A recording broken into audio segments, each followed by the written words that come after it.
Arestado ang isang lalaki na nagbebenta umano ng iligal na droga sa Quezon City. Depensa ng suspect, ipinatago lang sa kanya ang nasabat na mga shabu. May unang balita si James Agustin.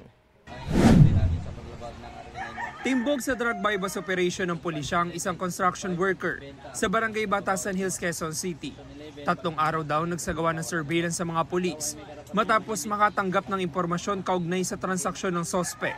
Nung ma-validate namin, nagkaroon kami ng test-buy. Nung mag-positive, ay doon na kami nagkasa ng bypass operation. Nakuha mula sa kanyang nasa 200 gramo ng shabu na nagkakalaga ng mahigit sa 1.3 million pesos. Ayon sa QCPD, itinuturing nilang high-value individual ang sospek. Ang kanyang area of operation ay dito sa Quezon City at saka sa mga malalapit na bayan dito sa may probinsya ng Rizal.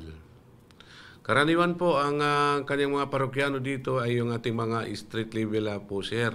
Hindi siya yung dumidirekta mismo doon sa mga gumagamit. Inalam pa raw ng pulisya ang source ng droga ng sospek. Napag-alaman natin na ang modus ng ating suspect ay minsan ay nilalagay niya sa loob ng mga appliances, yung mga handy lang, o di kaya sa mga plastic bag or paper bag para mai-conceal niya yung totoong operasyon na kanyang ginagawa. Itinanggi ng suspect na nagbebenta siya ng droga. Pinatago lang po yun kasi may pagbibigyan na po siya yun eh.